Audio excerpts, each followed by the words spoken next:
Jean Sorrell is a Vietnam veteran who served in the U.S. Army during the Tet Offensive in 1968.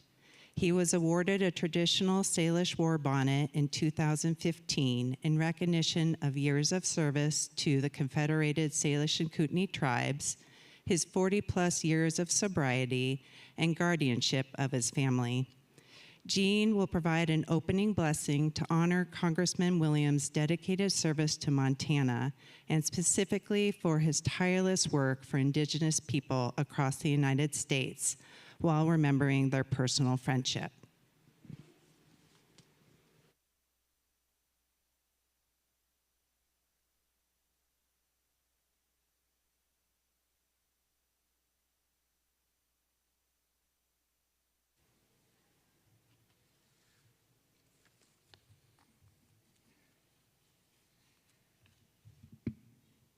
Sinyakukain, Buche Asbuus, Inamiquam Luis Quest. Good afternoon, and have a good heart. My name is Jean Sorrell. I'm here to pass on what I was taught by my elders and when asked by the family of Pat to share. There was a time when we have lost a loved one. We were in shock, sorrow of Pat's leaving us. Now in memorial, to honor Pat and to help us to bring closure of our loss, it is not immediately accepted or has his loss, nor should it be. His presence is still here with us now and then. Closure for Pat, Shining Stone, Tis Kunskurs, his Salish name given to him. Burning of cedar, sweetgrass, juniper, or sage is to purify this place, to open a portal to God or to the Creator. Smoke drifts to the heavens to carry our thoughts, our needs, prayers, and cleansing. As the smoke rises to the sky, to be greeted by Kulansutin, our Creator, to hear us as we pray.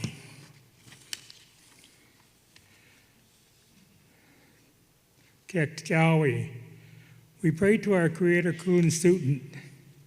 I first ask for permission of my elders to speak, that my words are their words, so I don't misspeak out of turn or out of spite, envy, or recognition, that my words will help Pat's family with their sorrow and grief.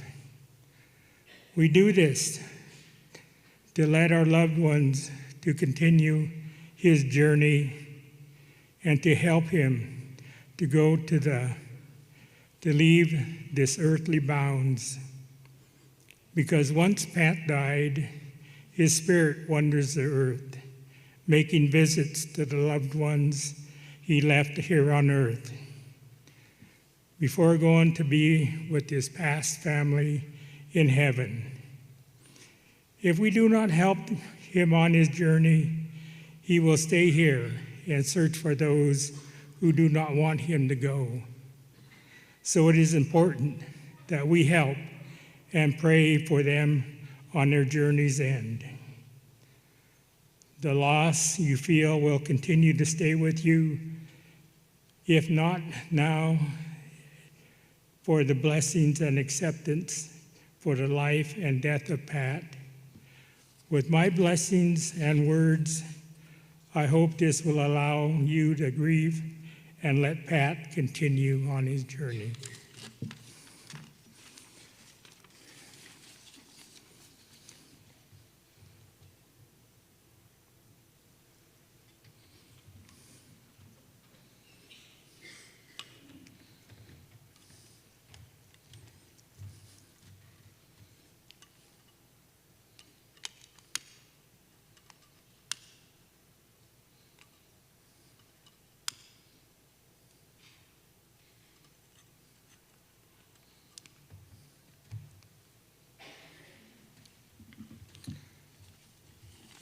I pray in the four directions to our relatives. To the east, to the morning sun that greets each of us every morning. And we pray for a good path on each day.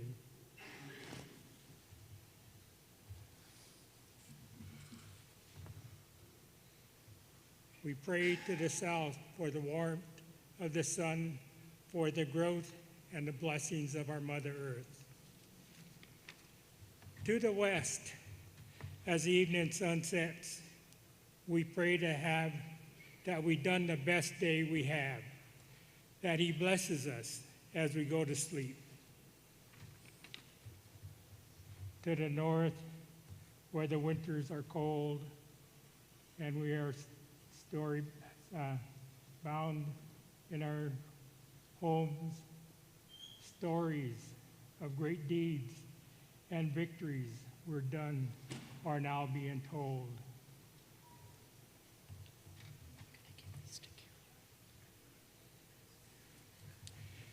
Pat Williams, shining stone, lived the circle of life. At birth, the Creator put many paths and trails in front of him as a blessing to his parents to protect and to teach him. As a young child, to learn the lessons taught. As a young man, to gain the wisdom and responsibilities and growth into an adult. Passing his lessons and wisdom on to his children. As he had aged, he also gives wisdom to those who he has met and his loved ones and those he cares for. Finally, in death, the end of our living stories and great deeds, what we know of Pat, he left an impact on many people's lives. O great Spirit, whose voice we hear in the winds, whose breath that gives life to all of the world, hear me. We need your strength and wisdom.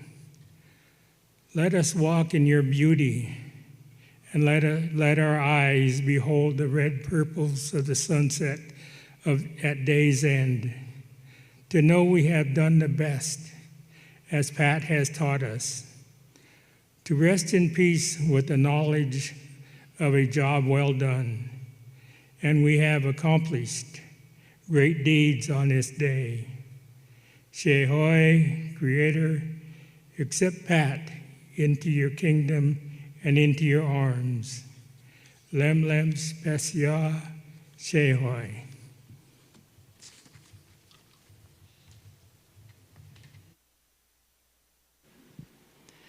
Governor Steve Bullock served as the 24th governor of Montana from 2013 to 2021. In 2008, Steve was elected Montana's Attorney General. Steve is a dedicated public servant who, since leaving the governorship, continues to advocate for our public lands, free and fair elections, and access to and support of public education. Steve is a lifelong friend of the Williams family, serving as MC today.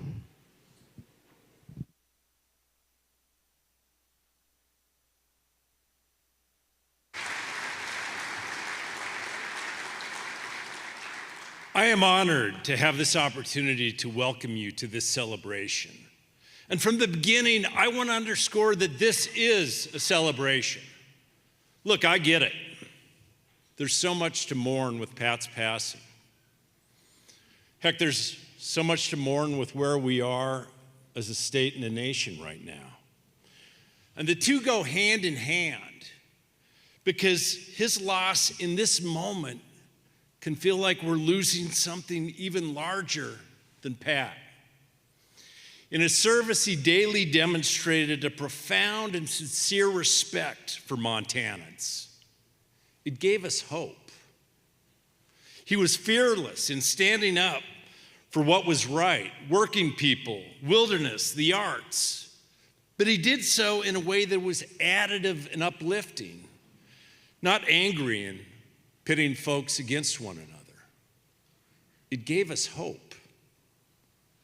He shot straight and was honorable and believed in government.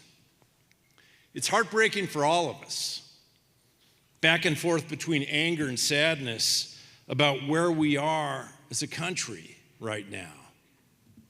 And now this. It almost feels like too much to take. Yet to lose hope would be an dishonor to Pat.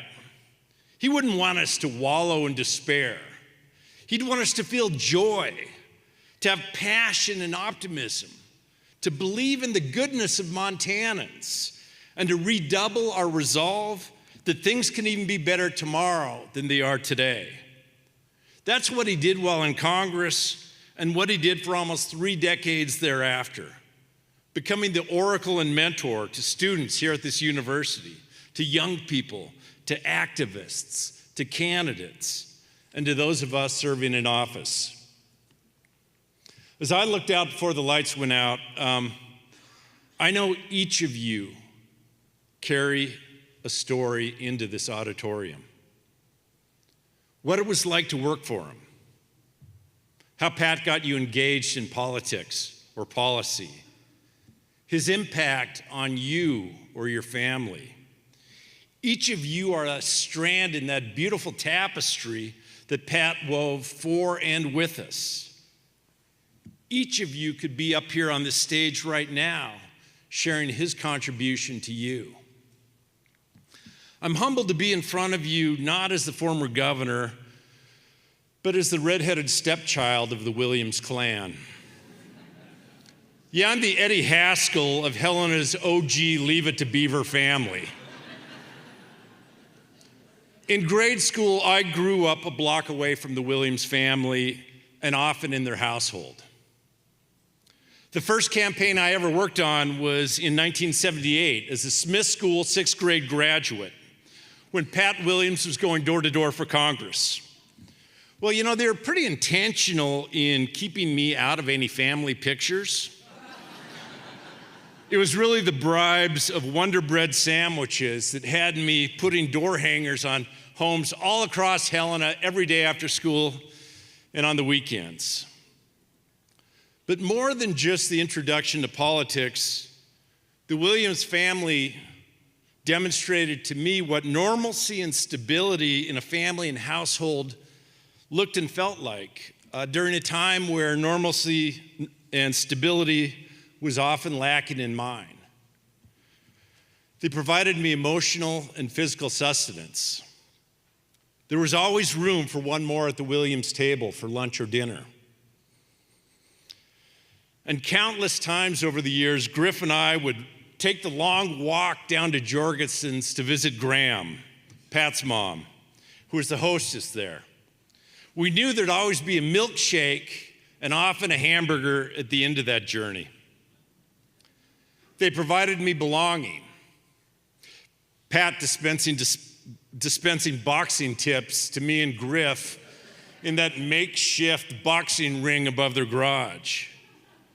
And I don't recall if they're political events or just gatherings, but I'd be over there playing at the house, and the house would be just absolute chaos, filled with people laughing, arguing, talking about the issues of the day.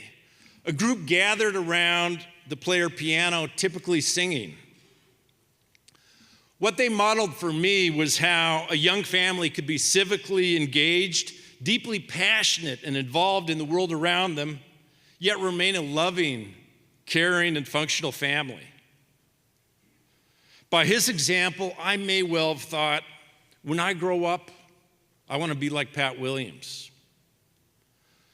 Of even a greater influence, though, I knew that when I grew up, I wanted to have a family like the Williams family.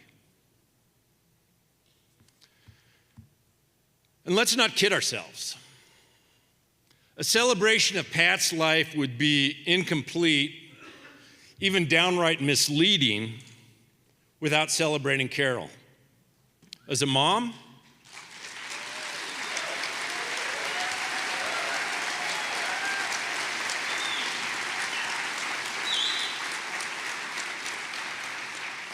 Celebrating Carol as a mom, a spouse, advisor, and leader in her own right. She is the glue that held that family together, as well as the foundation for his successes. The one that certainly sometimes had to say no, yet every single day would support him, uplift him, and ground him. Throughout today's celebration, think about his impact on your life. Reflect on the legacy of Pat Williams and recognize that legacies are written in sand unless we internalize the lessons offered and incorporate them into how we move forward.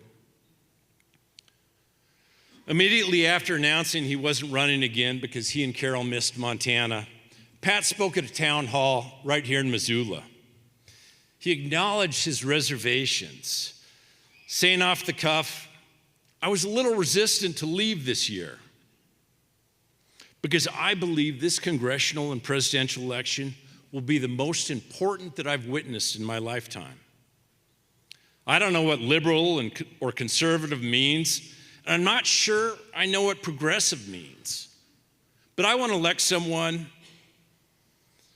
somebody who's going to worry about working people and going to worry about kids and seniors and veterans and Native Americans and worry about an expanded middle class."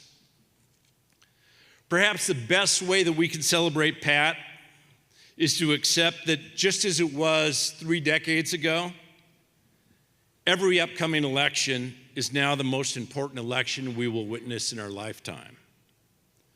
To properly honor him, Pat's worries need to be our worries, now more than ever. And Pat's joy, optimism, and determination must be ours as well. Just as he did for us while in Congress and for 30 years thereafter, we owe it to him to carry forward the hope. He's counting on us. Thank you so much for being here today.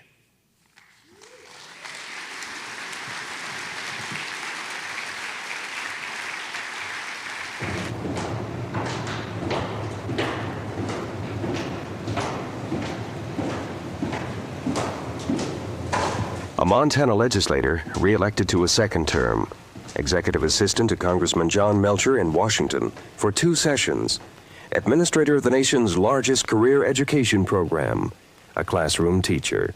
That's Pat Williams. One man can do a lot if his first concern is people. It isn't really the system that's to blame. It's individual leaders who are at fault. What we really need today are leaders in Washington who have the same straightforward honesty and concern as do the people back home. Pat Williams, teacher, legislator, congressional assistant, education program administrator. He's also a family man, which may not make him a better congressional candidate, except they are his roots and his future, and that could make a difference to you. That's Whitney, his 8-year-old son, Griff, Erin, and Carol Williams. Both of us have been active and involved in politics before. And I think that the crisis that this nation is going through and our government is going through at this point in time is one of the primary reasons why Pat is a candidate. He has a great faith in the fact that people can make a difference, and he feels he can make a difference as a human being. By camper and train, Pat Williams is reaching out to serve you wherever you are in western Montana.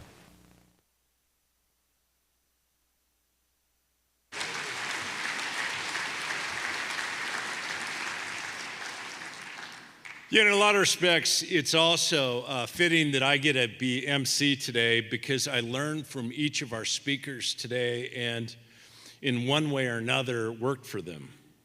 I certainly worked for our first speaker, Tracy Stone-Manning. I remember shortly after I was elected governor, Carol came to Helena and presented me with what she called the binders full of women.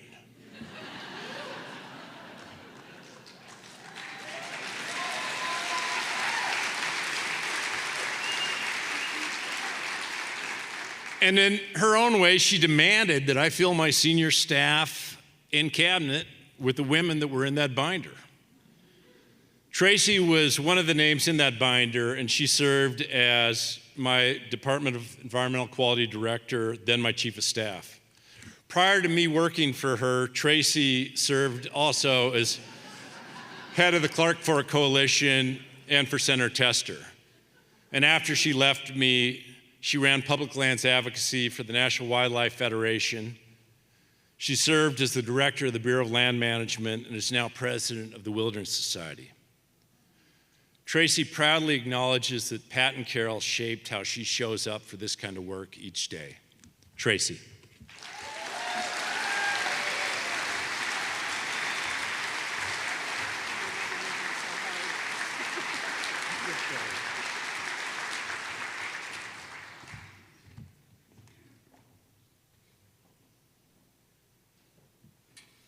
It's dark out there. A couple of days before Pat died, I ran into a friend I hadn't seen in years at the trailhead of the Rattlesnake Wilderness. I gestured to the land all around us, and I said, "Thanks, Pat." My friend nodded, and then he said this: "The thing about Pat was he seemed like a regular guy, but he wasn't." No, he sure wasn't. That facade of his, just a regular guy from Butte, camouflaged a genius ability to grasp the larger context of our lives, all of our lives. Where did this come from? My best guess is his insatiable curiosity played the really biggest role. I think Pat studied education in school because he was so interested in learning, and he was especially astute at learning from people. He spent a lifetime doing it.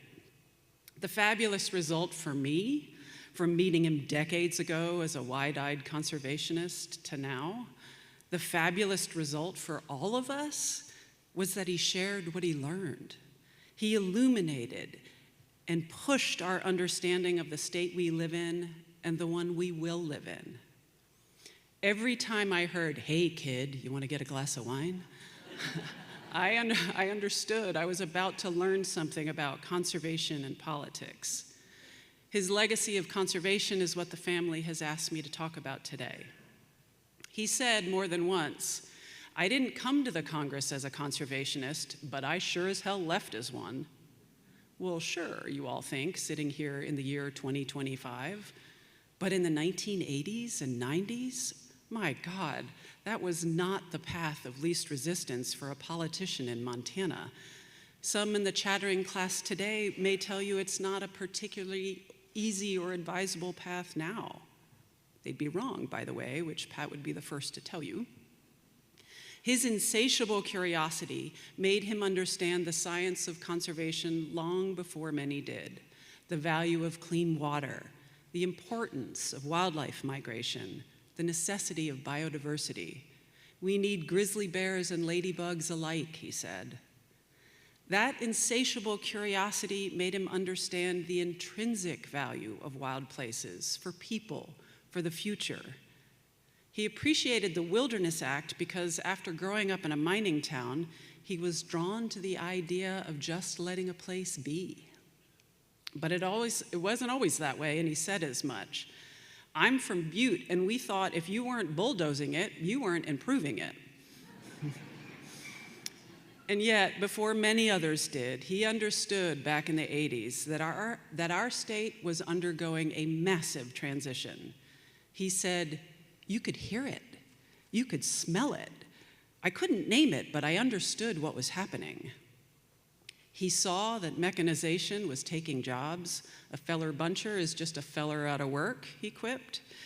And he saw that people were coming here because of what he could only label a conservation economy, adding, "But that's not quite the right word for it."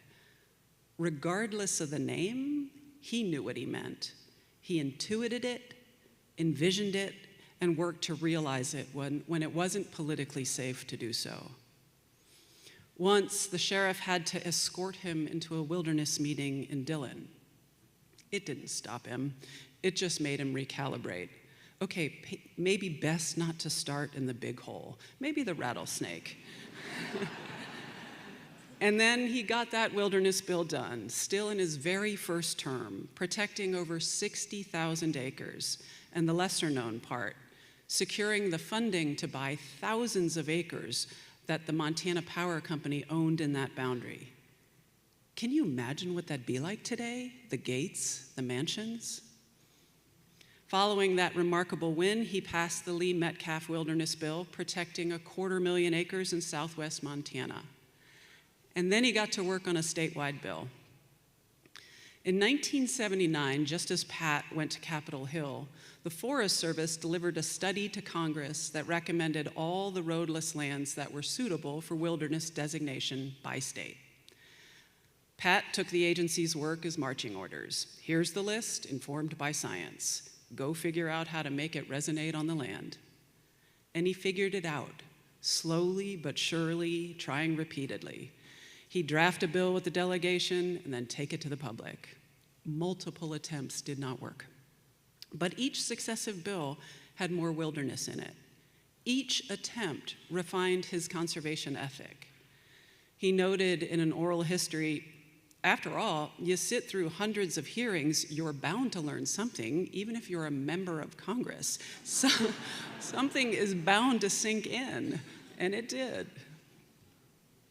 In 1988, the delegation landed on a solution. It was the biggest bill yet, 1.4 million acres of wilderness. It sailed through the House, and then through the Senate with the help of Senator Baucus, who's here today. It went to President Reagan's desk. Reagan had signed 18 statewide wilderness bills across the country, but he vetoed Montana's. Reagan certainly wasn't driven by whether the Congress got the acreage right. It was the week before the 1988 election, and the president thought he could help get Conrad Burns elected to the Senate. As Pat described it, no political interference can match the magnitude of that veto. That was the granddaddy of raw political manipulation. It didn't stop Pat. All told, across his 18 years, the delegation introduced 17 different wilderness bills in Montana. At one point, Tip O'Neill, the Speaker of the House, told him to stop. He kept going. In the mid-90s, he passed an even bigger bill that went through the House, but just ran out of the clock in the Senate. But here's the other thing about Pat. Not only was he insatiable in his appetite for knowledge, not only was he demonstrably stubborn, he was brave. Or foolish, he said to me just days before he died, joking to the end. The politics were bare-knuckled and hard. He was hung in effigy in Libby. Bumper stickers on logging and pickup trucks said, "No wolves, no wilderness, no Williams." He was deemed a sellout by environmental activists who thought his bills weren't big enough. And yet he kept winning his seat. And when his district expanded statewide, he still won. Yeah, he saw his job as bringing people along to an economy that was building all around us. He loved workers so, and he so wanted to create for them the jobs of the future. A friend of mine vividly recalls a meeting in Libby about a dam proposal, and he described it as a masterclass in political leadership. Pat rolled into the angry room and said, "Before I take questions, I know many of you are here to talk about the dam, so I want to say a few things about it." And when he was done, he had so effectively explained his reasons for opposing the dam that no one took him on. No one even asked a question. Years later, Pat recalled how he thought that the proposal was driving towards the past. This is yesterday. This is where we thought we were going. But he knew we were going in a different direction. He knew the aluminum companies were going to go away. "So I killed it," he said, "and I thought it was going to kill me." My husband Dick and I hiked into the Rattlesnake Wilderness a couple summers ago from a trailhead way up Gold Creek. In the 1980s, Champion and Plum Creek had stripped the hills bare in that drainage. You don't have to be a forester to make out the clear cuts and the claw marks of the skid trails. They're still shockingly clear. In a half-day's walk, you cross the line between those raw wounds of civilization and wilderness, where the creek runs clear and cold, protected by Pat Williams, and where you can see the value of foresightedness. In a floor speech in 1987, he said, "We're not proposing wilderness for wilderness's sake. We're holding back the concrete tide that already threatens our birthright." When he was a kid, Butte was boisterous and loud, running 24 hours around the clock, following the rhythms of the shifts of the mines. It taught him so much, including the value of quiet. After he left Congress, he said, quote, "Someday my grandchildren will stand on a ridge in Montana and hear nothing but wind, and that silence will be my greatest gift to them." It's a gift to all of us. Congressman Pat Williams did this work because wild places needed him to do it. He did it because we needed him to do it. He understood instinctively that wilderness would make us better people, and it has. Pat seemed at peace knowing that his work built a remarkable foundation, that others have successfully built upon it and will continue to build upon it, and will create, as the writer Wallace Stegner said of wilderness, the geography of hope. Hope for humanity and an understanding of our place in the natural world. Hope for our beloved state. Pat often had the last word, and rightly so, and the same's going to hold true here. These are the final paragraphs of a letter to his grandson, Aiden, when Aiden was just a baby. He wrote, "Someday, when you're a little older and a little bigger, I hope you will walk way into your wild lands. At night, a black, star-filled sky will heighten your recognition of your place in the universe, and it will teach you that your reach can exceed your grasp. As you walk through and gaze upon the wild, the mountain valleys and ramps, the rivers, lakes, and waterfalls, you'll be nurtured. And when you walk alone, you'll remember how much your friends love you and how much you respect the wild." You live near the seashore now, Aiden.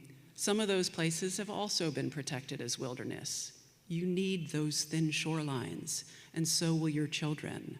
So, Aiden, walk along those shorelines.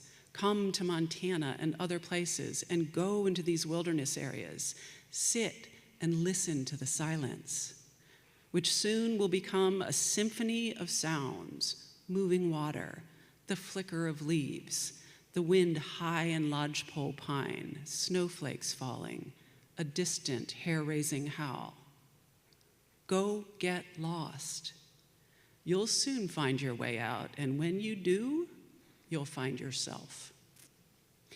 Dearest Aiden, please accept this gift and pass it on, reminding everyone that we can be bigger than us.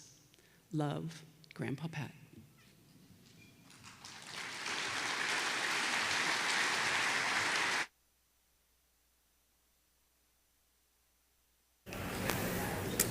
Gentleman from Michigan? I yield to the gentleman from Montana, Mr. Williams, 1 minute. Gentleman from Montana is recognized for 1 minute. I thank the chairman for yielding. It was a little more than a year ago that the promise was held out to Americans that we might once again lead in a new world order. My colleagues, 19 countries in the European Common Market have legislation on the books similar to what we're considering today, and that is protection, maternal and parental leave for their workers. 18 countries in Asia have it. 27 countries in North and South America have it. 37 countries in Africa have the protections we're fighting about today for America's workers. 15 countries in the Middle East have this protection, parental or medical leave, for their workers. Iran has this protection. Kuwait has this protection. My colleagues, Iraq has this protection for its workers. I submit that before America can lead in the New World Order, we must first join it.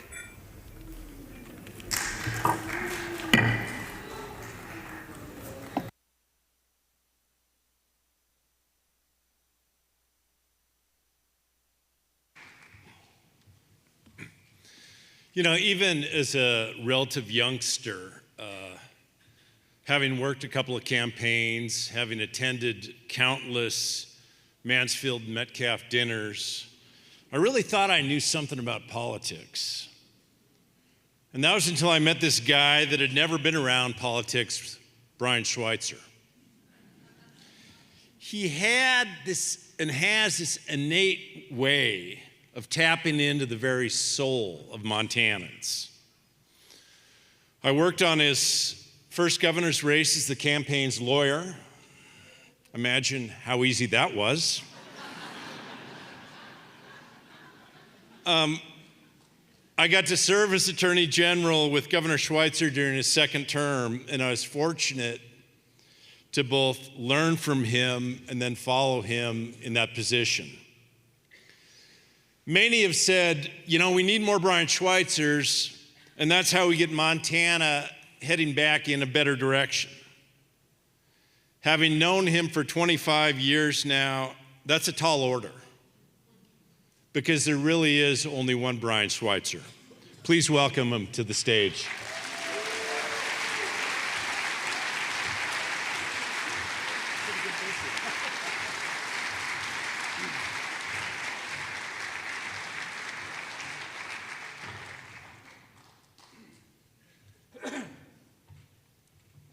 Thanks, Steve. None of that was true. Is somebody in charge of the lights here? If so, could you turn them up just a little bit so we can see some folks? Just a little bit? If we can't, we can't. Oh, there we go. A little more. I'd like to ask a question right now. And I'd like everybody here, and there's some of you here, that worked for Pat Williams as a congressman. Please stand up. Please stand up.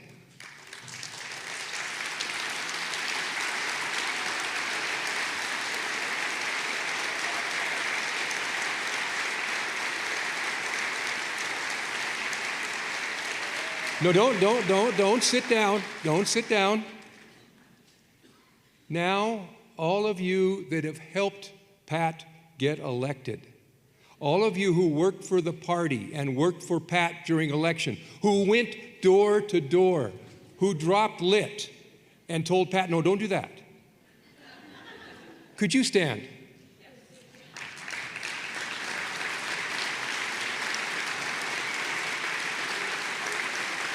Wow.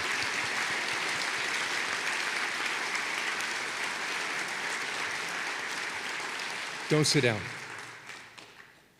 Now, for all of you that believe in your heart that Pat made Montana a better place because he was Pat, please stand. That's why we're here. Thank you.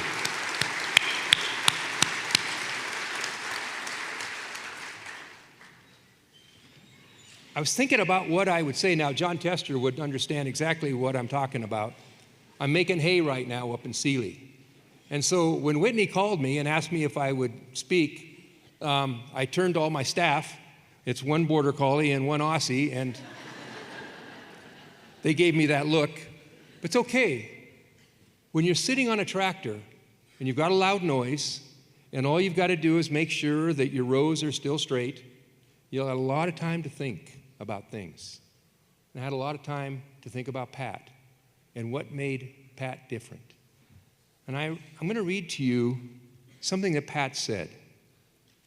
A congressman's job is to listen, is to really listen to the people that seat you. That is how you bring their voice to Washington. When Pat would come back from Washington, as many of you recall, he didn't stand at a podium and he didn't read a speech that had been written by some staffer someplace else.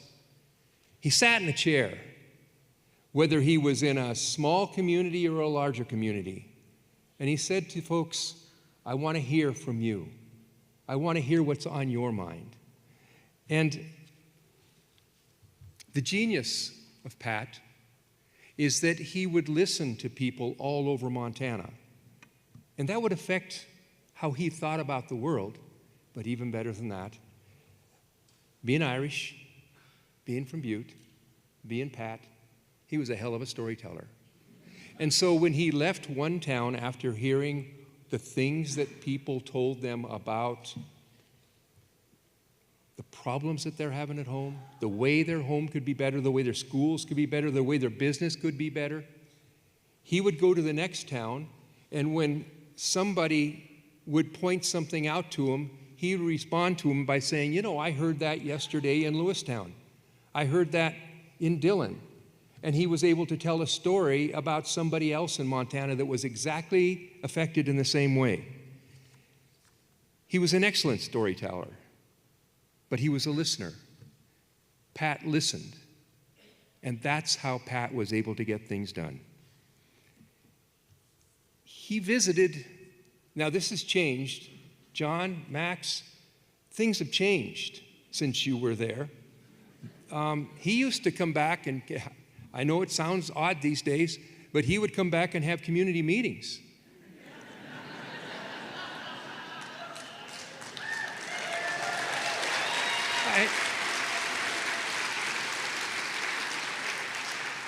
He would go to a room of people he didn't know and ask them, what's on your mind? And some people would say things that he agreed with, and some people would, well, they might even call him a name. But that's what you do when you listen. And he was a great listener. You know, I heard from Chuck Johnson. Remember Chuck Johnson? I believe he was the greatest political reporter in the history of Montana. Yeah.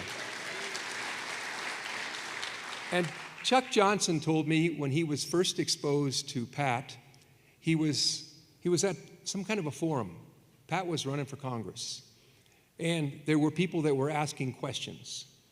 And the people would ask questions, and apparently there was some kind of a rule. You had 1 minute or 2 minutes to answer the question. You know how that would go down. And Pat would answer the question about health care or jobs or something else. But then he would finish it by saying, and Montanans demand clean places for hunting, camping, and fishing. He did that about 5 or 6 times. And the guy sitting next to Chuck Johnson whispered in his ear and said, is that guy deaf? Chuck said, no, he's going to be a congressman. So in fact, he didn't talk about wilderness and environmentalism the way we do today. But he summed it all up in the way that Montanans talk, which is, we demand clean places for hunting, camping, and fishing. And when he went to Washington, D.C., he got it done. Thank you, Pat.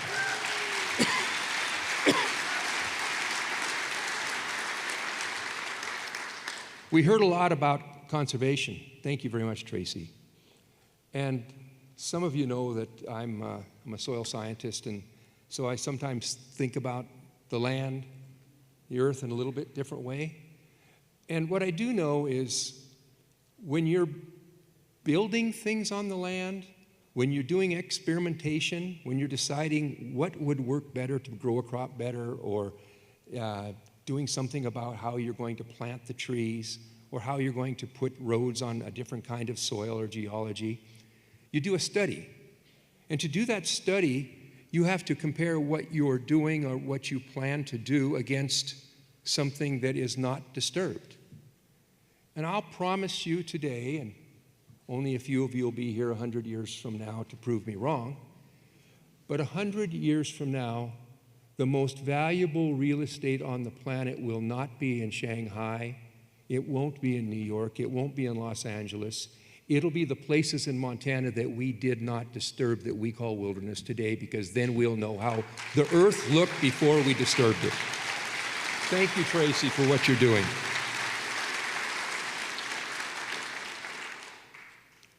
Pat, I never forgot where he came from. It's easy to do. You know, you go off and you meet new friends someplace else, and they're all telling you how smart you are and how good looking you are. And it's sort of easy to forget where you came from, but Pat didn't. He knew he was from Butte. He knew his folks ran a candy store. And he knew who he represented. He knew he was a union member. And he never forgot what collective bargaining has done for all the people of Montana.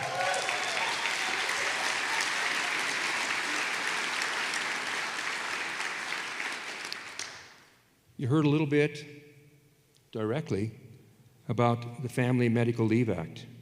It's 33 years ago. I studied it a little bit, and I found that that act alone has affected 500 million individuals in the United States. Thank you, Pat, for every single one of those 500 million people.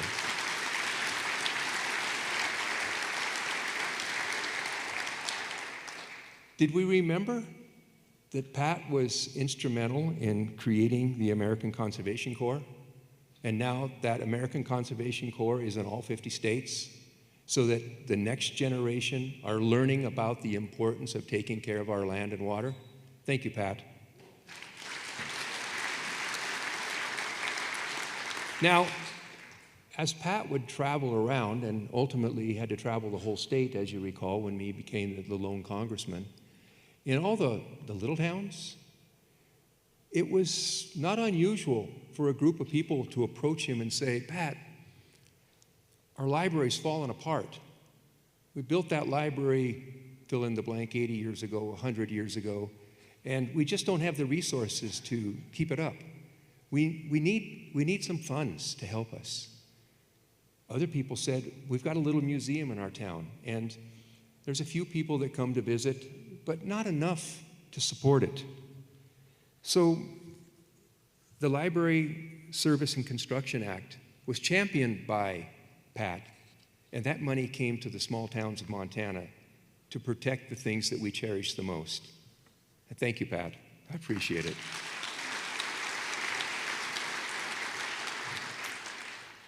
Families all over Montana, like Nancy and my family,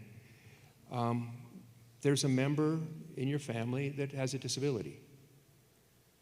And for 100 years in Montana, we didn't like it. People didn't think about it that much, but they just sort of looked the other way. What can we do? That's the way God has chosen. Not Pat. Pat grew up close to a family. He knew an individual, and he understood in his heart how important it was for Americans, all of America, to embrace people that were created in a little bit different way, to give them a little bit of a step up. And so, Individuals with a Disability Education Act was championed by Pat. He didn't call it that. That's the big language they used in Washington, D.C.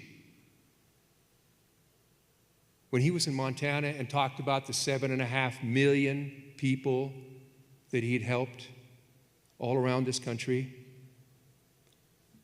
he called it the Keogh Act, and Keogh is here tonight. Thank you very much.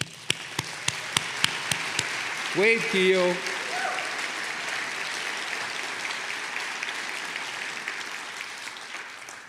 A lot of times when people run for office, it isn't too long before, well, I guess after, remember what Citizens United is? That's where the big shots back in Washington, D.C. said it'd be okay, you don't even have to hide it anymore, you can just use corporate money to decide who's going to represent us. Well, even before that, they were finding ways of getting around that. And Pat's politics weren't the politics of the big pharmaceutical companies, and the insurance companies, and the banks, etc. So his politics meant he needed to be on your door, and he needed you campaign people to help him. He needed people to knock on the doors. And Pat spent time not just in Missoula, and not just in Lewistown, and Havre, and Great Falls, and Billings. Pat understood and understands, because he listened, that there were people living in Montana for 12,000 years before us with blue eyes showed up. He understood that there was a culture and there were languages, and that these were cultures that respected the earth and their mothers and grandmothers in a way that no other culture anywhere in the world ever had before.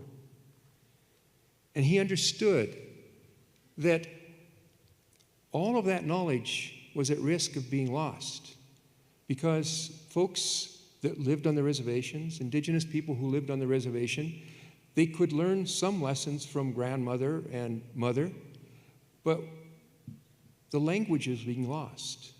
The culture was being lost. And there needed to be an education system that was formal, so that this beautiful place, Montana, that was protected for 12,000 years before our immigrant ancestors arrived here, could be maintained. And we needed to respect that. And so it was Pat Williams who championed tribal colleges. It was Pat Williams that brought tribal colleges to Montana. It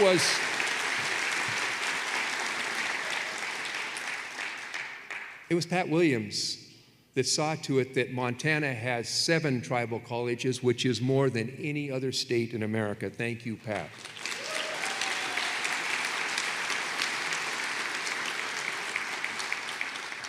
And also, we can learn things as well. Nancy and I, a couple of summers ago, we had an opportunity, and there was a person from S&K College, and he was over in the Sealy area where we live, and he was going to take a group of people on a hike. And on that hike, we just walked back out through the trees and across the grasslands and along the rivers. And as we went, we would stop and look at a plant or a tree, and he would dig up a root, or he would show us the leaf. And he would describe how it is that the Salish in particular and the Kootenai would also use that plant as a medicinal plant, as a plant that would improve their lives. And again, I told you, I'm a soil scientist, I'm an agronomist, I'm a 3rd-generation Montana farmer, and I didn't know any of that as we were traveling around, up to including this one. So as we're traveling around, he stopped, and he said, "There's a wild rose, and it's blooming. Do you know what that means?" No. That means, you see, the Salish didn't have a calendar like we do. There wasn't a month, days in the month. Their calendar was all about the life around them. It was when plants flowered and when they turned brown and when things were occurring, and then they knew there were certain things that they needed to do. That plant, a wild rose, it's flowering. That's on the calendar. It's one of the most important things on the Salish calendar. That told the Salish it was time to cross over the mountains and hunt bison, because when the wild rose was blooming, the bison calf was large enough to be able to live on its own, and they could harvest its mother. If we lose our colleges, we lose that and more. Thanks, Pat. He also, without Pat, there would not be a high school at Northern Cheyenne and the Two River High School in Flathead. That's Pat. And there was also something, growing up in school, we all kind of studied Montana history. And remember we heard about Custer's last stand? The Custer battlefield. It was always Custer, Custer, Custer. And, the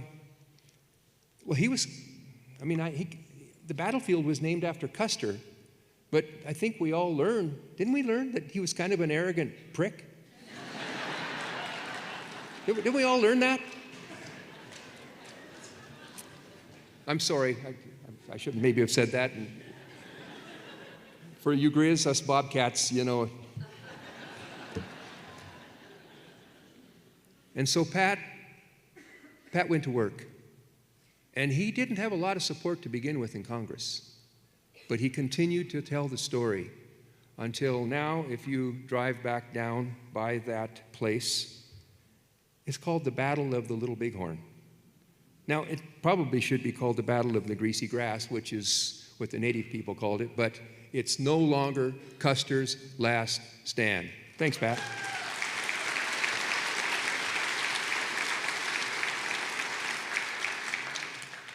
We heard already a little bit about the National Endowment of the Arts and what a champion Pat was for art.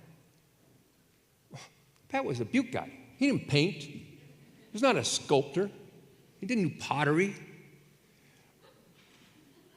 But Pat understood that part of expressing a culture, oneself, and the people is through art.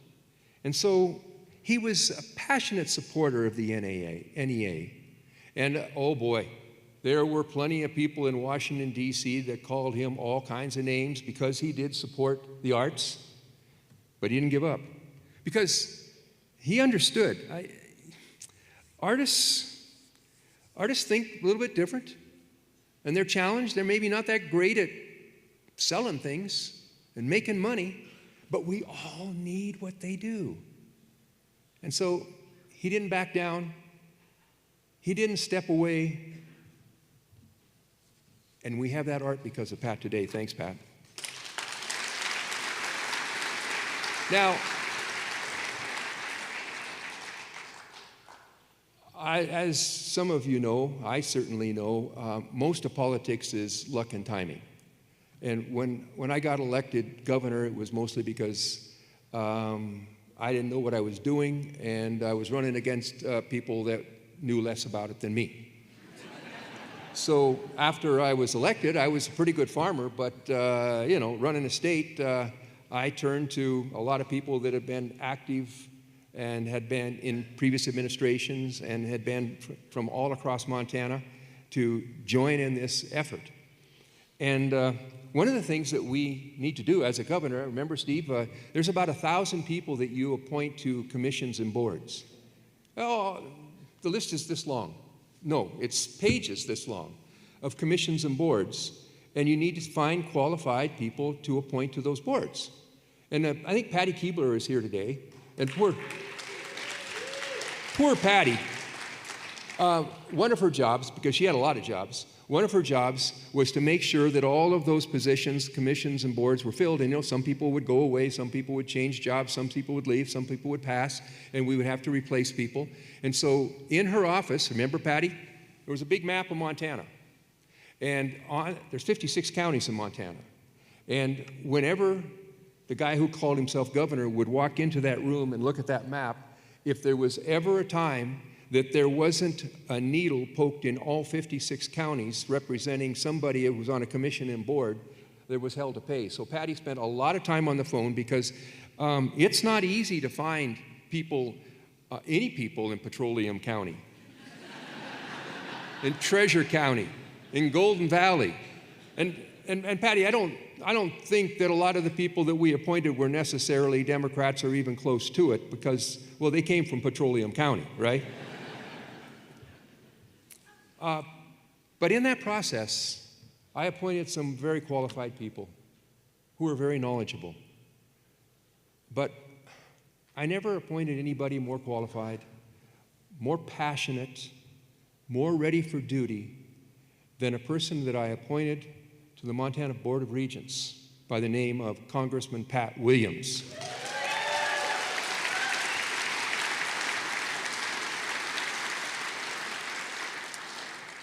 And now, Carol, I want to thank you because, as you know, I leaned on you a lot because you had a couple of years on me, I mean, just in politics. And you were a great advisor. And Pat and Carol were partners.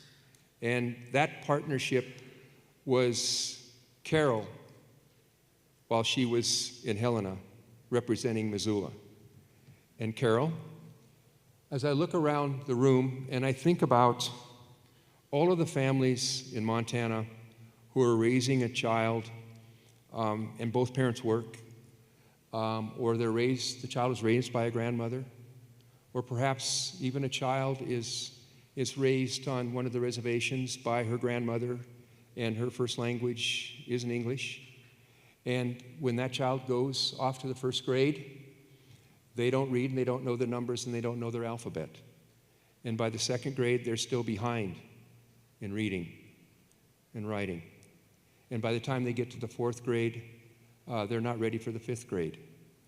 And by the time they get to the ninth grade, they're not sure that they're ready for high school.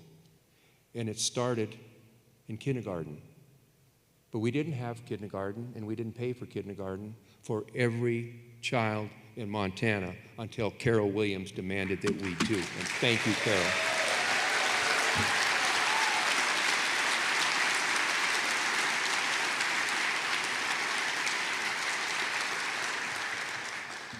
And Carol, Griff, Erin, Whitney. Some people might think being a child or a spouse of somebody who's in politics must be exciting because, boy, they're big shots, and that makes you a big shot, and people will do extra things for you, and they're always being nice to you. You know that's not true. You know that Dad's not always there. Dad's out campaigning. Dad's at a committee meeting. Dad had to fly away. Dad isn't here today. That happened a lot. And then there were those times in school where there was a kid that was saying bad things that they heard around the kitchen table from their brother, their mother, the person next door, and they would say it to you as if you were the congressman. And it hurt you, but you took it. And you stood up. And it made you who you are. And today, I thank the whole Williams family for making us who we are. God bless you all.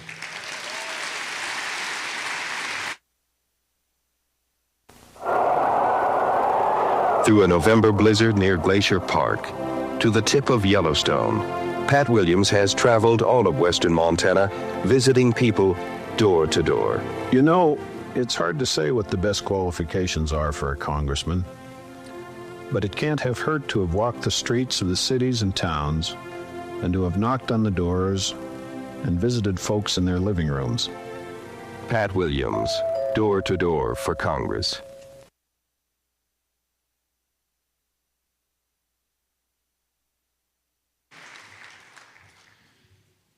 You know, earlier I spoke about legacy, and Pat and Carol's legacy perhaps equally or more important than all of those accomplishments shine brightly through Griff, Erin, Whitney, and their grandkids, both in the way that the kids are still close as adults, but also in the way that they impact the world.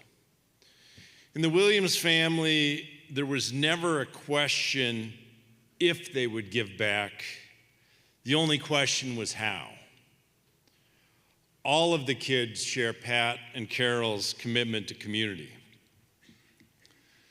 The first elected office I actually ever held was due to Griff. I was the vice president of the Western Montana chapter of the Evel Knievel fan club. With Griff, of course, as the president. This was probably fourth grade. Sure, there were only two of us in the whole club, but I still remember literally spending hours in his room, jumping his action figures on motorcycles. From there, Griff went on to marry above his station by choosing one of Pat's staff, Christine, but then also became a painter, publisher, art instructor, filmmaker, and has owned his own gallery in San Francisco for 30 years. Griff's mannerisms and the way that he shows his love for Keelan and Aiden, they're a carbon copy of his dad. though his dry and sometimes biting sense of humor is uniquely his. Please welcome Griff Williams.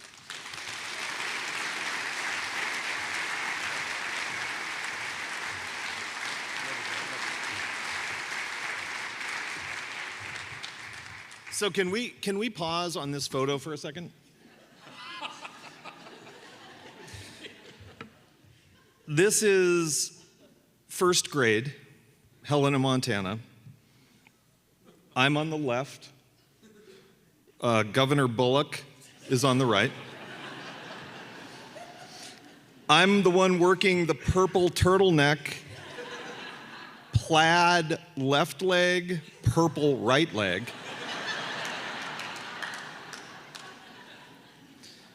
And if you'll notice, the governor's clenching his hands, praying that whatever I have isn't contagious.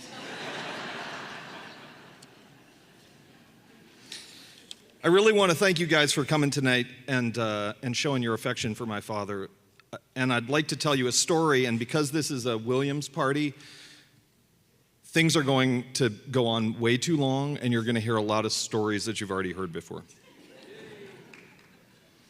This is a story about confronting our fears, summoning courage, proving something to ourselves. It's a story about a young person testing his will and examining his place in the world.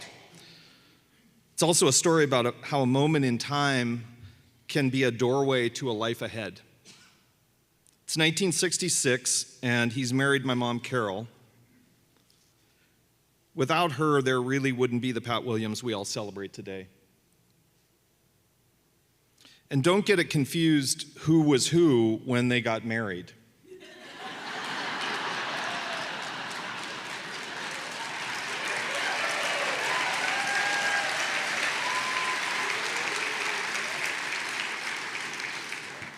Pat and my mom, they have become icons in the state of Montana, and they started out as kids meeting at a Young Democrats meeting in Butte. So it's Butte 1966, Dad's out of the National Guard with what we think is an honorable discharge. But there is that one AWOL weekend. Anyway, Pat's a new father with me and a public school teacher teaching 6th grade at the Blaine Elementary School in Walkerville, right in the shadow of the Lexington mine. Dad loved teaching, and he had a really magnetic, funny quality with young ones. But his ambition had his mind wandering, and he decided to run for the open house seat in the legislature, Silver Bow District 23. Pat grew up in Butte in the wake of Roosevelt's New Deal, and Dad saw firsthand the effect of government policies could have on the lives of ordinary individuals. To him, the government wasn't his enemy, it was his partner. When he was a child, Montana wasn't a state as much as it was a corporate colony for the Anaconda Company. The company elected governors and senators and controlled central committees and news outlets. To the working people of Butte, the company signed their checks, yes, but it was also the boot on their necks. He was drawn to public service because he felt a responsibility to help working people like his own family. The working poor weren't abstract notions to Dad. They were his immigrant aunts and uncles and cousins and grandmother. They washed floors and made beds and waited tables and worked in the mines. They were the members of the Women's Protective Union and MFT. The understanding that immigrants built the country wasn't a slogan to Dad. He saw it in the calluses of his family's hands. His grandmother, Goo, had traveled by ship to America when she was very young, with the plan to send money home and bring the rest of the family later, and the rest of the family never followed. She would often tell Pat her story while showing mementos of the journey to America. This, Pat, is the shawl that Mommy put around my shoulders as I was about to go up to the ship. She put it on my shoulders, tied one knot, patted me on the head, and said, "There you go, Lizzie, in case you get cold on the boat."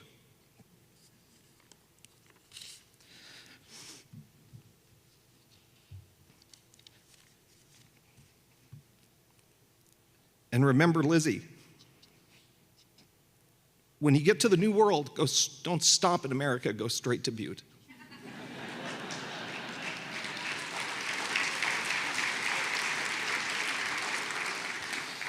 Dad was raised by his grandmother Lizzie, or Goo as he called her, and the stories of the struggles of working people filled her little 2-bedroom flat on Woolman Street. Okay, so back to the story. Dad goes to Helena to file for his candidacy for the legislature, and on the drive back from Butte, he really begins to doubt himself. Despite being one of the world's great storytellers and an outgoing public image, Dad was actually very shy. And he started to question his ability to muster the courage to engage with voters. When he returned to the apartment where my mom and I were living on Utah Street, he saw a group of construction workers eating their lunch up on the roof of the building that we were living in. And Dad thought, if I could climb that ladder. And I know Butte thinks of itself as a tough town now, but this is 1966 Butte. And Dad's a skinny kid with glasses and probably wearing shiny shoes. Anyway, he thought he could climb the ladder and muster the courage to ask these construction workers on the roof during their lunchtime without getting knocked off on the way up. Perhaps he was cut out to run for office. Well, as you've probably guessed, Dad climbed the ladder and said, "Hi, I'm Pat, and I hope you'll vote for me for state legislature."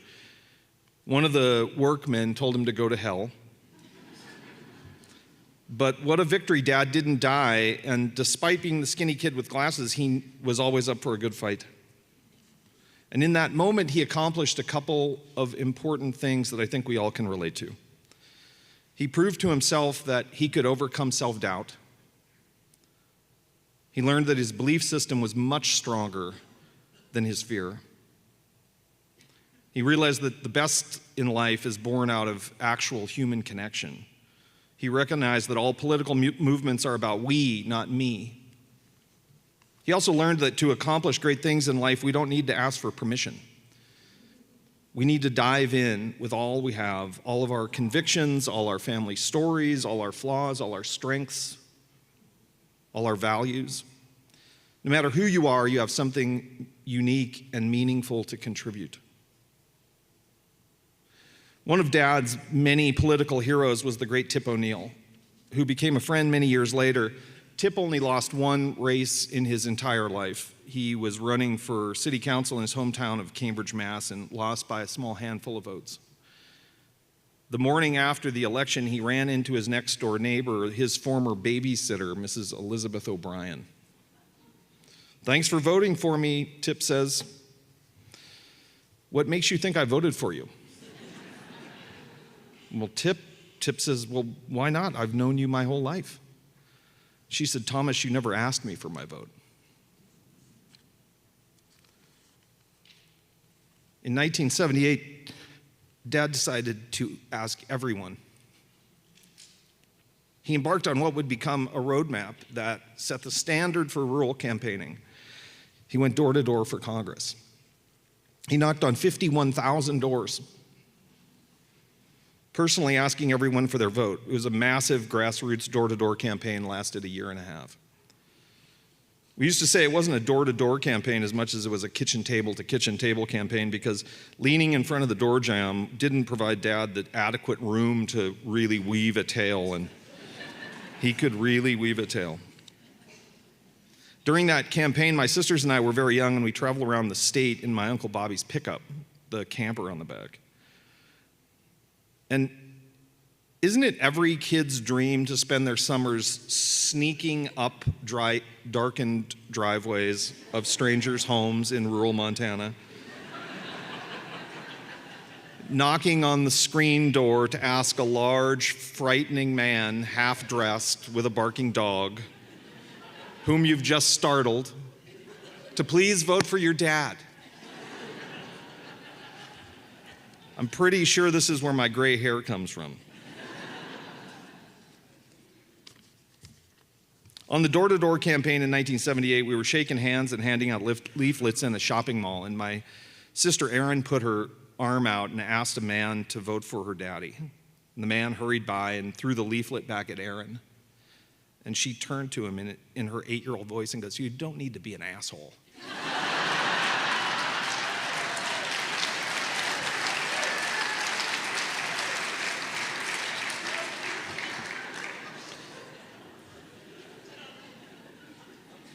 Sorry, Erin, if you were going to tell that story. Dad said that if you want to know somebody who someone really is, give them power and see what they do with it.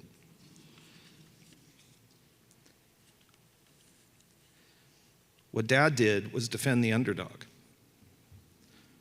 He defended children with disabilities, the working poor, the environment, Native people, arts and culture, and the thin, fragile line of democracy. He defended freedom of expression and risked his political career in doing so. His unwavering support for the NEA made him a target of vicious personal attacks for many years. And as an artist myself, Dad and I had endless conversations on the importance of the arts and how integral they are to a healthy democracy. He understood that shining our mind's light on culture is a way of showing gratitude for our existence, and how that attention is a kind of love. People constantly asked him, why would a guy from Montana care about the arts? And he would say, without freedom of expression, none of us are free. Towards the end of his congressional career, Dad gave a speech and said, the arts and our basic rights are forever intertwined. The artist has an intimate relationship with what we refer to as freedom. The creative process flourishes only in freedom's atmosphere. Artists, after all, are subversives, they're sorcerers, they're seducers. They remind us every day, whether we recognize it or not, every day that we're free. In totalitarian societies, they lock up the artists first, and only the most secure nations dare to unleash their artists, those writers, dancers, painters, and poets, and archivists who brazenly reveal our beauty, our ugliness, our past, and our today. Art can flourish without politics. The reverse is not true. Arts reflect the pluralism of our society, and freedom is our bulwark against tyranny.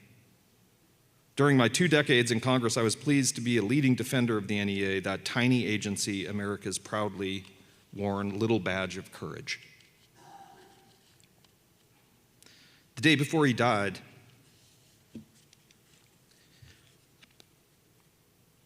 he said, what are you going to paint next?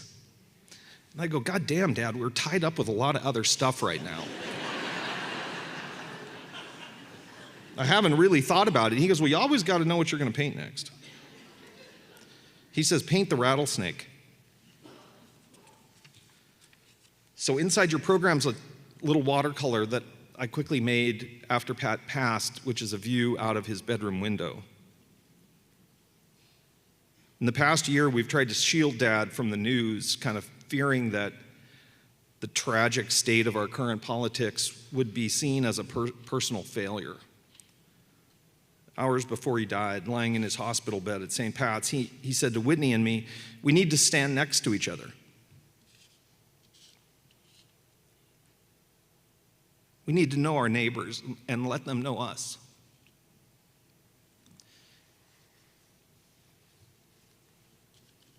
Even at the very end, Dad was trying to organize and remind us that we need to find common ground. May his life inspire all of us to work for the public good, to take care of each other, to remember that we have way more in common than that which divides us. Climbing that ladder was a doorway to a life ahead, one that made much better because of him. Even in the hospital bed, he was still the young man climbing that ladder, reminding us that we are the people. We must do this together because we're the ones that hold up the world.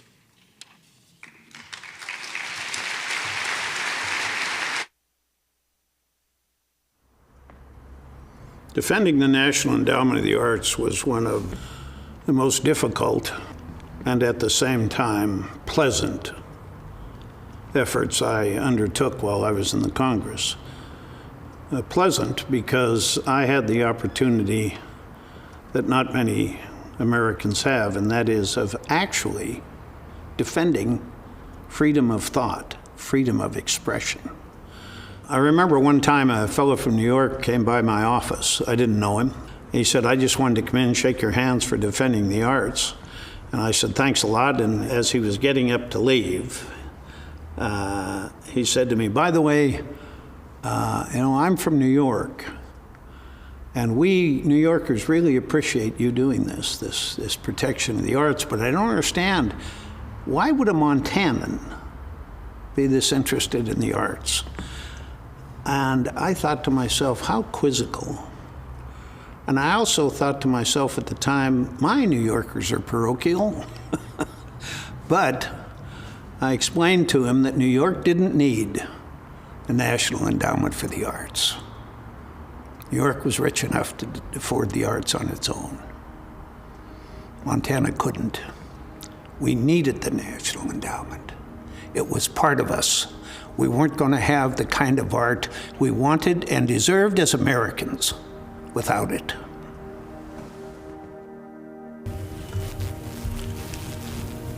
Americans are a people that enjoy the arts. And this is a country that has set this small agency aside with a relatively small amount of money to help leverage the funding for such things as the Vietnam Memorial Wall, Driving Miss Daisy. The National Endowment for the Humanities sponsored the Civil War series by Ken Burns. These endowments, particularly the National Endowment for the Arts, has over this past quarter of a century enlivened this country. Could it ever substitute for the private sector? Of course not, nor does it intend to. It simply provides a little yeast for new emerging artists, for the arts to be spread across this country in ever widening waves and ripples, so that people that live in the small communities, as well as those who live in Midtown Manhattan or downtown Chicago, can enjoy the best of art, which is the best that this country has to offer. A vote for the gentleman's amendment would be a vote to strike that heritage from this country. A vote for the gentleman's amendment would be a mistake. That's why the vast majority of the people in this country do not accept what the gentleman is trying to do, but rather what the majority of us will do, and that is to vote to continue funding for the National Endowment for the Arts.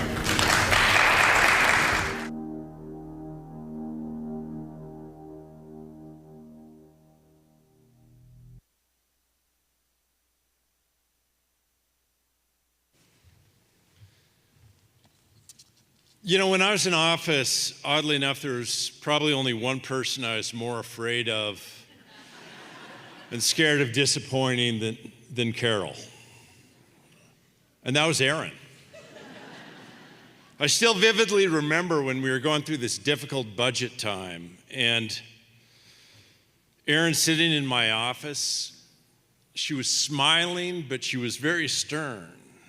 And she explained to me the impacts that cuts would have on kids at youth homes, which is a nonprofit here in Missoula providing shelter and care for kids facing abuse, neglect, trauma, substance use risks. A place that Erin served for 28 years.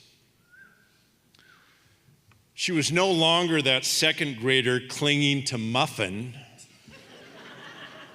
the little puppy that she bought at a garage sale for $3. She was actually one of the most forceful advocates ever to cross my path. Erin's now a therapist in private practice, and with her husband, Joe, parents to the amazing Fiona. Please welcome Erin Williams.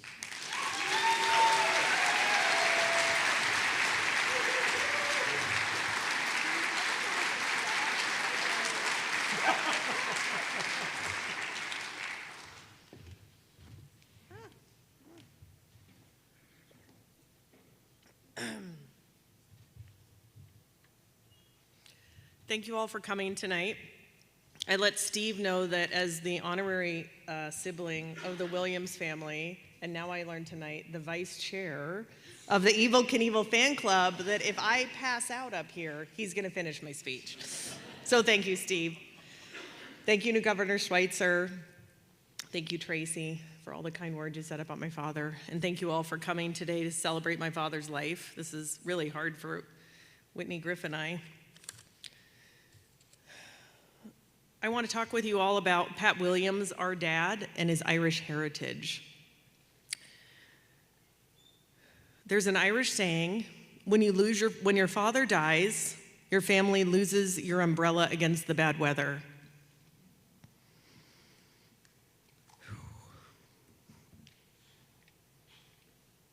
I am a namesake. I'm named after my grandmother and my Irish great-grandmother, Goo. My full name is Erin Elizabeth Williams. I'm the firstborn girl of Pat and Carol. There's Whitney, she's so cute too. We were 15 months apart, we still are. We're Irish twins. My mom and dad wanted to name me Erin after the beautiful Irish island they love so much. When I was 3 months old, my dad dressed me up in a darling green velvet outfit so my dad could take me to our first St. Patrick's Day party. My dad tells a story that a man said to him, "Make way for this fella, he's carrying a leprechaun." My dad laughed at that joke for 55 years. It was eternally funny to him, and I guess he always wanted a leprechaun. That's where I came in. My dad had a great memory for all the funny quips and stories that were ever said to him. Some of those were from you all. My dad was a second-generation Irish American. He was born in 1937 to Elizabeth Williams.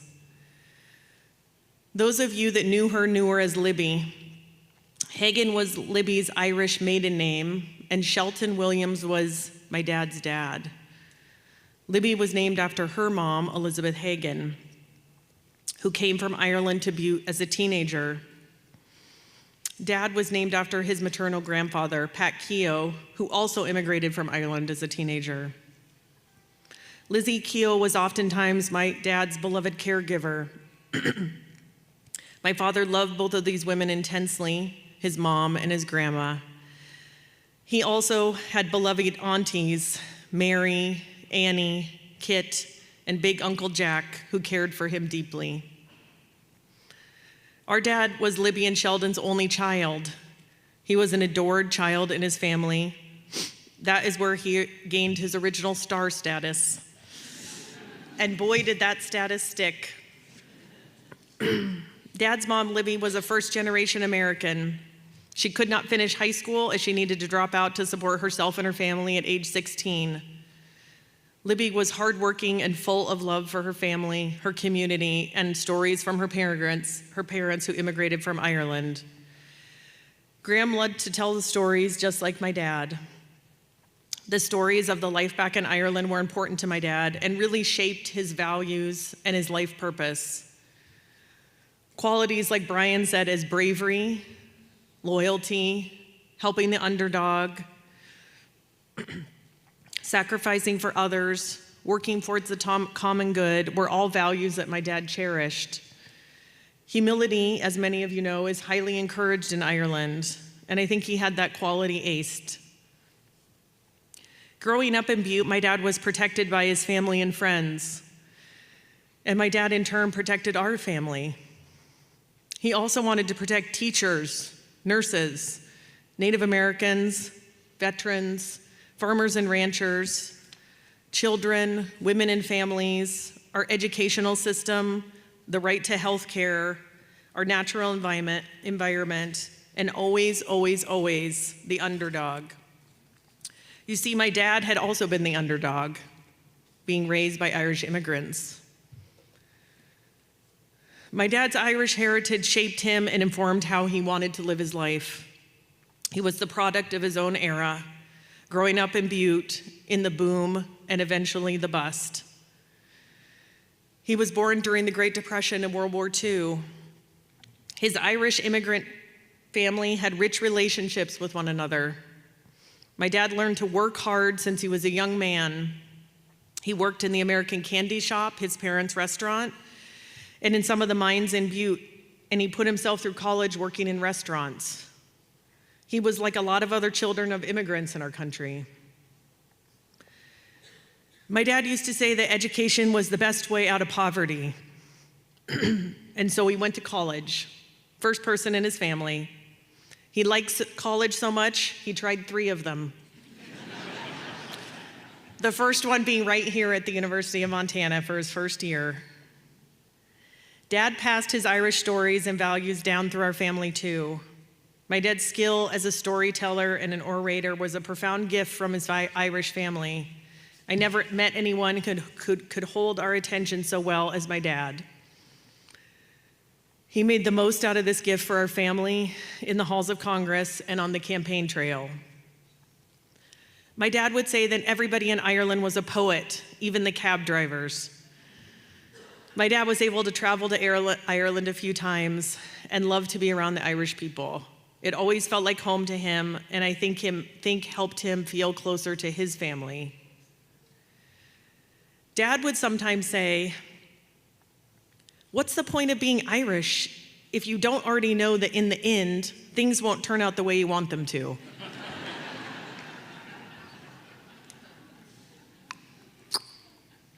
That in life, we all experience the eventual heartbreak, and acceptance is the key.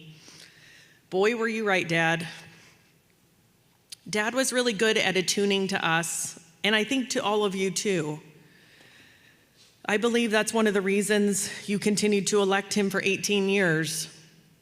He felt some of what you felt, and that mattered. My most cherished memories of my dad were of him taking us on walks where we had listened to how school was going or what we wanted to be when we grew up. My dad was always listening and always encouraging. He was a teacher at heart and a goofball, and he had enough confidence that when we became teenagers, he would not be bothered that we made fun of him. And Griff was really good at stirring up the jokes. I feel so lucky because I always felt loved and cherished by my dad. He came back to Montana most weekends as a congressman to travel around and work in the state. And when he was able to stay in DC over usually one weekend a month, we would get to play with him a lot and talk to him a lot. He met each of those moments with so much joy and enthusiasm. The joy would continue until the end of his life.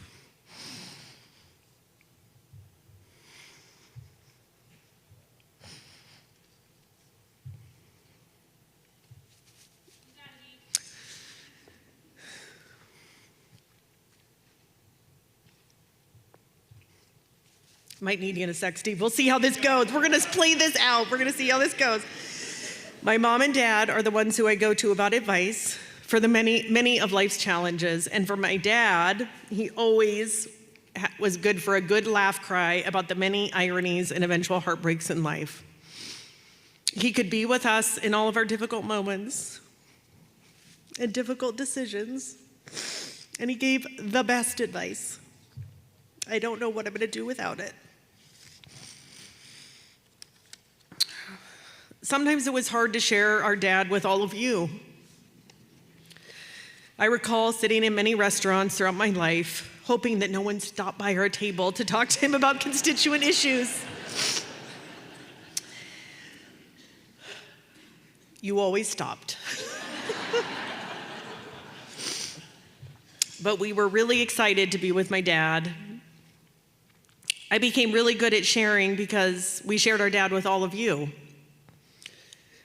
He cared for all of you, and the issues you brought to him were important to him too. Mom and dad were somehow able to weave their professional and personal lives together in a way that worked for our family. It did create a strong desire for me to be with him more, though, to hear his stories, to hear his laugh, and to feel his warmth. He was magnanimous. My dad loved being a grandparent to Keelan, Aiden, and Fiona. I'm in awe of the love that he had for each of you and how much he nurtured you and all of your interests. I think each of your hearts exploded when you became 2 years old, because your grandpa turned out to be the king of the 2-year-olds. That was actually what he called himself. And it was true. And it really made for a hell of a good time. He watched countless Yankee games with Keelan and Aiden and Mom. Fiona was lucky enough to be raised in Missoula, and so she grew up looking out her bedroom windows to see her grandparents' house on the hill. For Fiona, my dad created something called the Sunday Sillies, where he brought cinnamon rolls and a Sunday paper to her house on Sundays, and Fiona would read the comics to him, and Dad would just roar with laughter about the comics. They both loved to read, and Dad loved his family. My dad's Irish immigrant story is part of all the beautiful stories about immigrants becoming successful community members after facing discrimination in America. Dad learned to persevere in spite of any obstacle. He was tough to the bones. And he taught us to be brave, to be authentic, to work hard, and to roll up our shirt sleeves and to keep plugging. Dad, you really blew us away until the very end of your life. Your kindness, your bravery, your caring for the underdog were incredible. You never forgot where you came from, Woolman Street in Uptown Butte. You never forgot those hard knock lessons from the Irish stories that were carefully handed down to you. Your Irish immigrant family would have been so proud of you. You loved your family, your neighbors, Montana, and your country, Dad. And you connected it all like a good teacher does with a story. We love you forever and ever.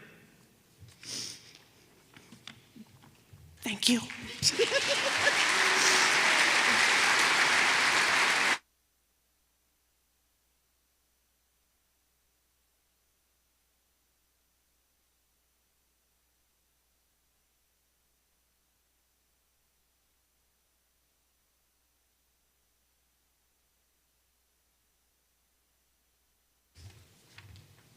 Before I introduce our last speaker, I want to remind you that after the end of the program, the family is hosting a reception over in the education building. It'll go until 8 p.m. There's going to be live music from the Big Sky Mudflaps, food, a bar, an ice cream truck. There's also going to be a place for you to record tributes to camera that the family so looks forward to watching. Last but certainly not least, Whitney's both the baby and often the boss of the family, sometimes even showing up Carol in the assertiveness column. She's worked in the White House for nonprofits and as a businesswoman for the last 2 decades, running an incredible social impact agency helping people. She's created international nonprofits. She's even served or been an executive producer of movies and musicals. It's been stunning to me because everyone I run into around the country knows Whit. Yet she fits in equally and is equally as comfortable on Broadway Street here in Missoula as she is on Broadway in New York. True to the Williams clan, she also counts both of Griff's sons as her employees. Please welcome Whitney Williams.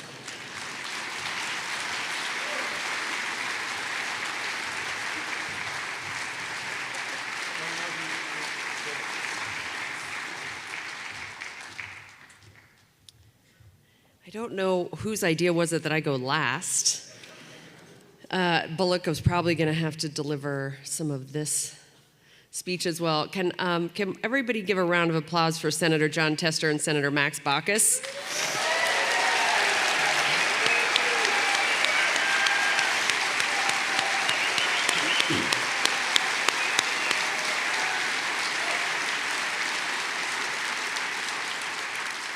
We're so grateful you're here, Charla. Glad you're here, and sorry Mel can't be here, Max, but send our love.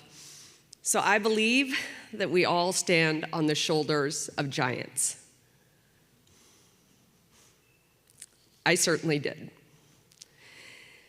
I love my dad so much, even though in the 70s in Helena, He told me I was adopted. After he found me, he said, in a brown paper bag at a very specific spot at the corner of B and 11th. And despite Erin and I looking pretty much like identical twins, I was genuinely worried it might be true, and he would say it a lot. Mom got mad at him, so he stopped saying it. But when we came to that corner, and this is not a joke, when we came to that corner, he would look at me in the rearview mirror, and he would give me that "you were found in a brown paper bag" look. So Dad was a tricker, as we kids called him. He loved April Fools. Once in the 70s and over on Jerome Street, he woke the 3 kids up and he told us all the stars fell in our yard and that we had to come quickly to see them. And so each of us stumbled outside and he pulled the door shut behind us. And it's cold on April 1st at nighttime in Montana. Dad played and played, and he tossed and tossed us, and he introduced us to a little finger puppet called Coochie, who would console us or tickle us and always seemed to appear at the right time, including just a few weeks ago. As Erin said, he was the king of the 2-year-olds. He was a magnet for little humans. They simply had to be around him, and he them. Mom, Dad, and I went to the Democratic Republic of Congo in 2018, and we were on a little tiny island in the middle of a gigantic lake, Lake Kivu. And we couldn't find Dad. He'd strayed off somewhere. And when we finally tracked him down, there were a swarm of kids around him. He was showing them Coochie, and he was in his happiest place.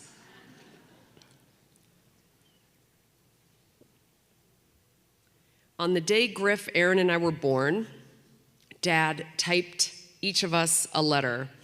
And I know the staff are sitting there thinking, Pat could type? But he did. As Flanagan pointed out, probably with one finger, but he typed a letter, he then sealed it up, and he tucked it away to give it to us when we became adults. So on my 21st birthday, he gave me mine. Here it is.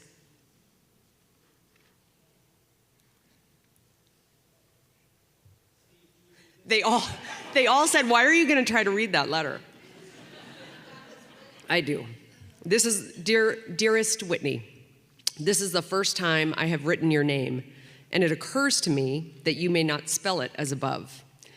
But at this moment, you are 1 hour old and not inclined toward thoughts about spelling.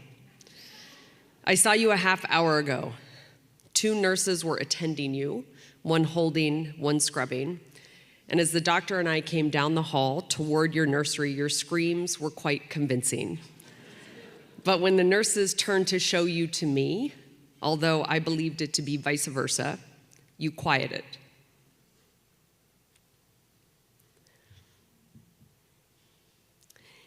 And took a long, and I thought doubtful look. Just before your mother and I left for the hospital this morning, we talked of how a stranger was about to enter our lives. Even though we've experienced this twice previously, the feeling is incomprehensible. A stranger not just to us, but to the world, for whom a place must be made.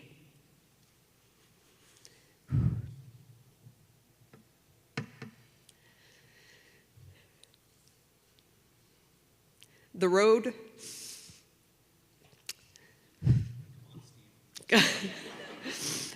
will be long, my love, and the weather will not always be the best, but it's a grand trip, and you got off to a wonderful start this morning with that look. Keep it up. Take long, curious looks, deep breaths, mouthfuls of laughter, and hearts filled with love. And don't forget to give, for there is the joy. And through it all, don't forget what you owe your mother. She is all you are. She is the most angelic person I know. Your love must first be for her. Happy birthday, Whitney. I love you. May God bless you and keep you forever. Love, Dad. So this was the first gift. Oh, thank you.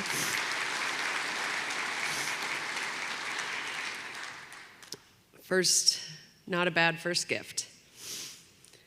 Our family knows the human side of public office. And Dad said it best, Mom, we know what this family and this state owe you.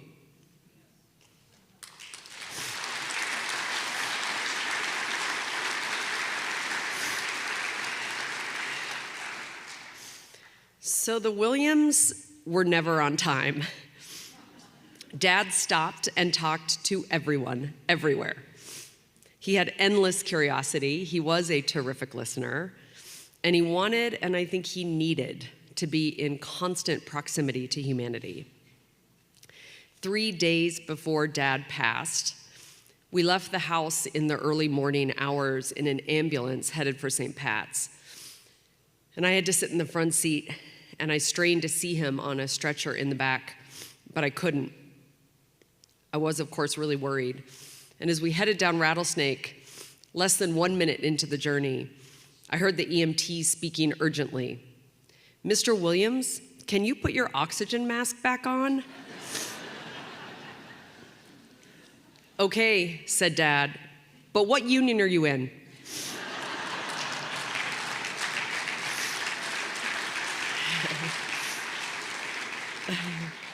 And after a little pause, he said, how do you like the job?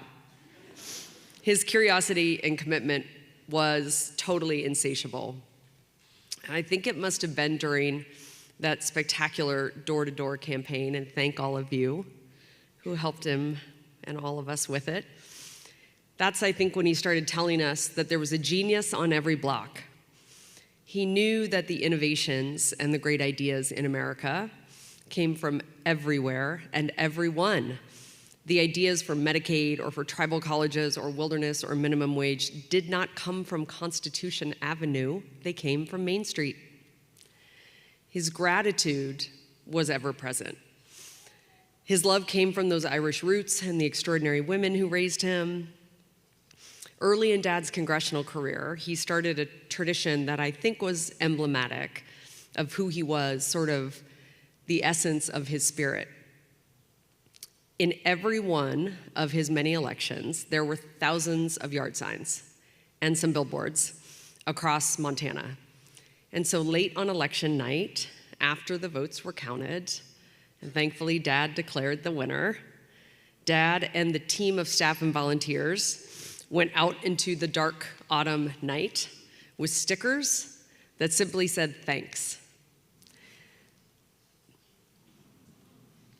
Those stickers were put on as many yard signs as we could reach and as many billboards. So Montanans woke up to his gratitude. Dad's appreciation was seen, but most importantly, it was felt. Our family was fortunate he had such a committed staff who really have become an extension of our family. Each of you and Dad shared a vision. On behalf of Dad and all of us, thank you.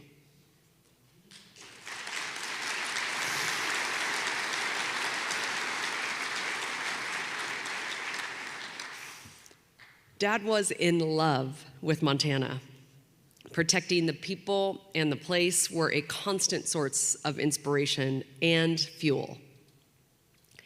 Dad said, sometimes the bravest vote you'll ever cast is the one for a place you'll never visit, because you know someone's grandkid will. Dad loved to say, don't forget to look up. Whether it was in a city and there was some gorgeous architecture to take in, or more often, the mountains or the clouds spanning our endless Montana sky, he reminded us to look up because he believed we should never forget to dream, or imagine, or wonder, or believe that anything was possible and that things would get better. At times like this,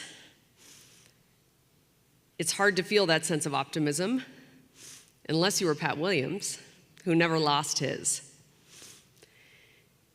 The day before Dad passed, I called our cousin Tony, who also happens to be a nun of the Dominican order, and Tony is like a sister to our dad, and I was looking for some consolation. And Tony said, "Here is what I believe. Love is infinite, and right now, the veil is very thin." Mom and I stayed in the hospital with Dad that night, and in the wee hours of the morning, he woke up. Mom asked him if he had any pain. "No," he said, "I have a joy."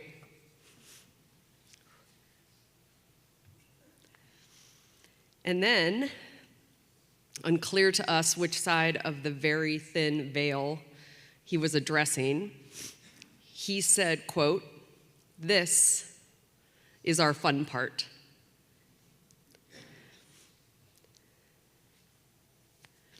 This is the part you will know. When you wonder where we have been, you'll find out here in this part. And I looked at Mom, and before we could process the moment, Dad said, "Okay, let's get to work." Dad's spirit helps explain the outpouring of love this family has seen and felt these past few weeks. Thank you for that. It's reminded our family just how many lives Dad touched. And it's clear his spirit will live on through all of us in ways we can't yet imagine, but I think he could. Since we lost Dad, I find myself wanting to wake up and find a whole bunch of stars in the yard. But until then, all we can do is follow Dad's advice. So let's get to work, and let's never forget to look up. Thank you so much.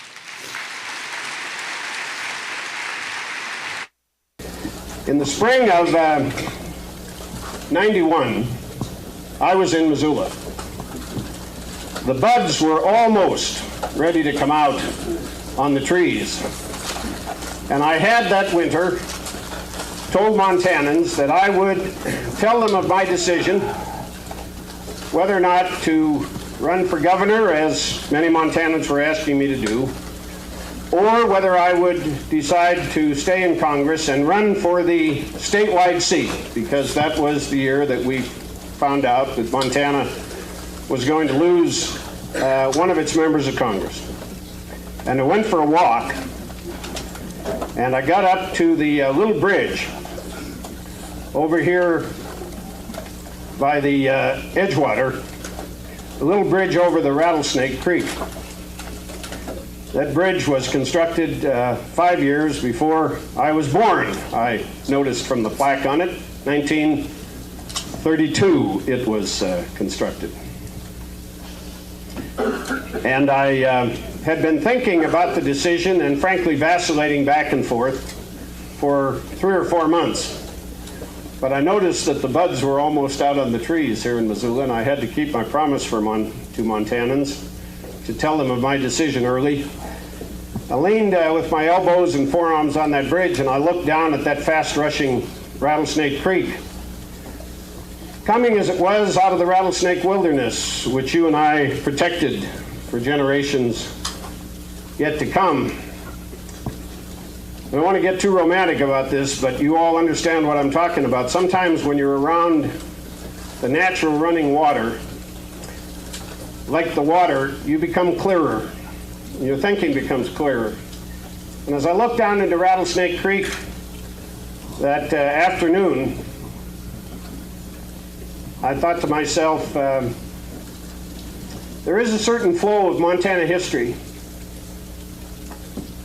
There is a certain stream of events that require my continued attendance to matters Montana at the federal level, and decided there on that little bridge constructed before I was born spanning a creek that you and I together have helped to keep pure, that my job was still in Washington, and within a few days I announced that to Montanans. The election came the next year and went, and within weeks, after you honored me by electing me statewide, Carol and I decided that we couldn't bear what was then to us unbearable homesickness much longer. But that in fact, having made the decision to run for the statewide seat, I owed you and the other many hundreds of thousands of Montanans 2 good full terms, if you so choose to leave me in them. And so it was in '92, at the end of '92, that Carol and I made the decision that it would be '96 that we would come home, and decided to tell you in the manner in which we did. I think the timing of it is okay. My leaving is okay. It'll be all right. Everybody's replaceable. I am too. Look, you're all going to die. So am I. Somebody's going to replace all of us, folks. So we're all replaceable. I have no doubt about that. I have, as Harry Truman once said, a deep and abiding trust in the destiny of free people, and all will turn out okay. I made one promise to you and other Montanans when I first sought this office. I said, I'll make one promise. That was the first promise I made. It turned out it was the last one, too. I've only made one, and that is, I'll keep my sleeves rolled up. I've tried to do that. I hope you're satisfied that I've at least tried to do it, and I pledge I'll continue to do it for the coming years.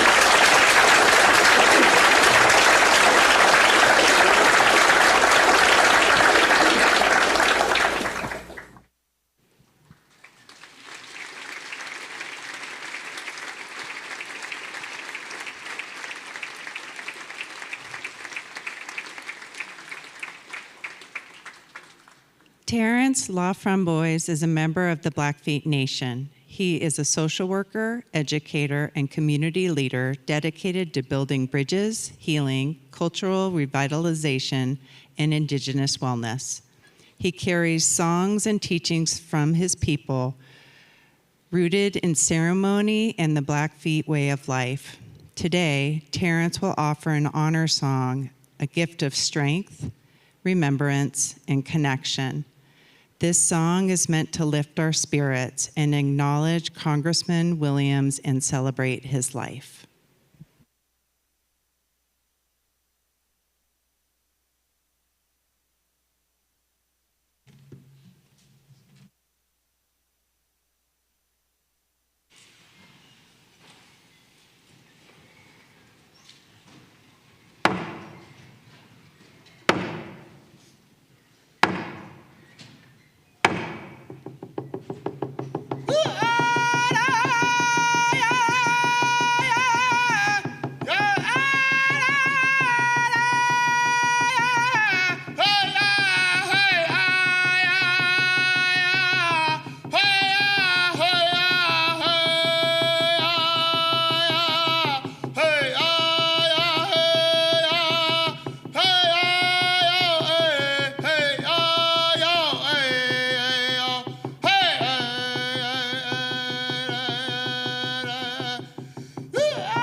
Hey,